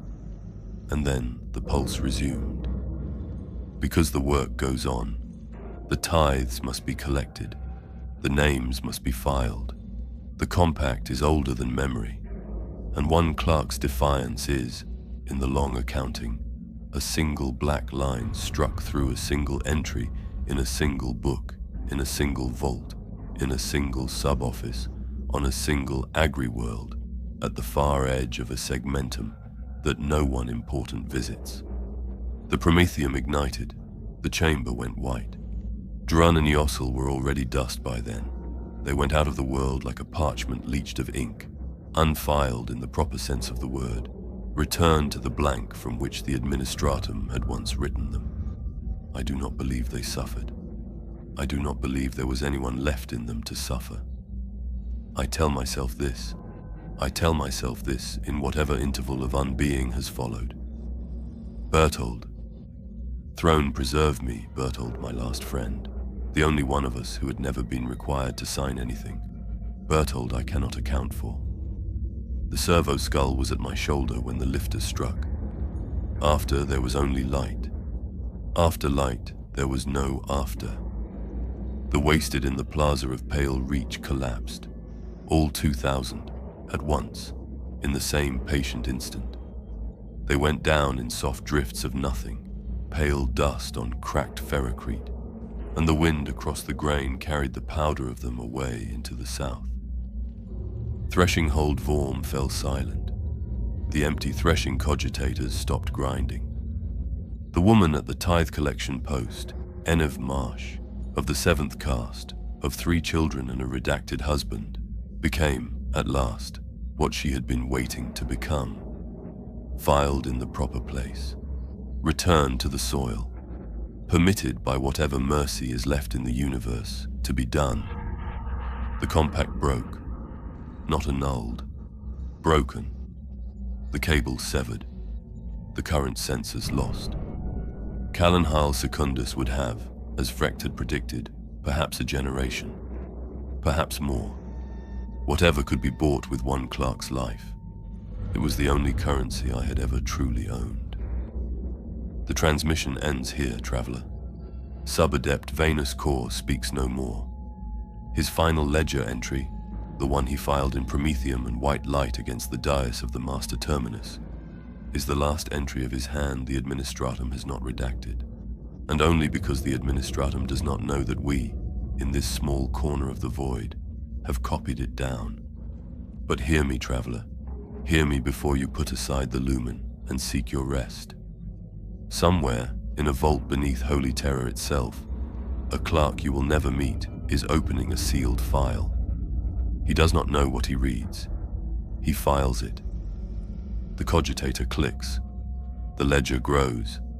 And beneath the soil of 10,000 worlds, beneath the agribelts of Cadia's far reaches, beneath the hive foundations of Necromunda, beneath the marble of the ecclesiarchal palace itself, something patient, something older than the Emperor's gilded throne, adds another name to its census. Perhaps a name you know. Perhaps a name you have spoken today.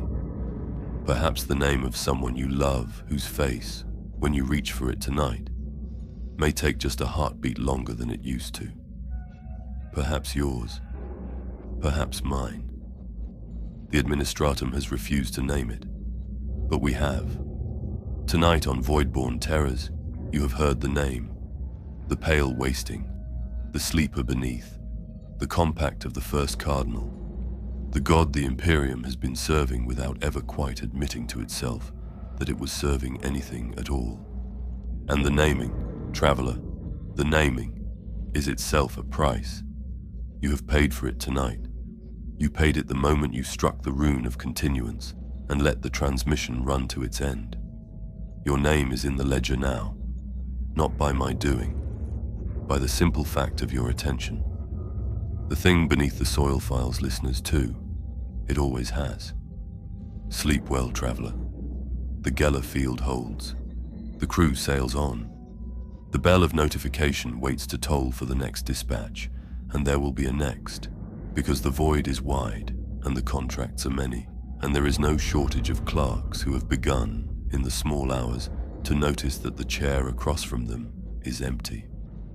If this chronicle moved you, if Veynus Korr's last entry deserves, in your judgment, to be remembered against the redactions of an Administratum that would rather it had never been written, mark this transmission with your approval, that his name might not pass unfiled. Join our crew if you have not. The bell waits. The void listens. Subscribe, traveler. Help us file what they would erase. The Emperor protects. But the soil, traveler, the soil sees you now.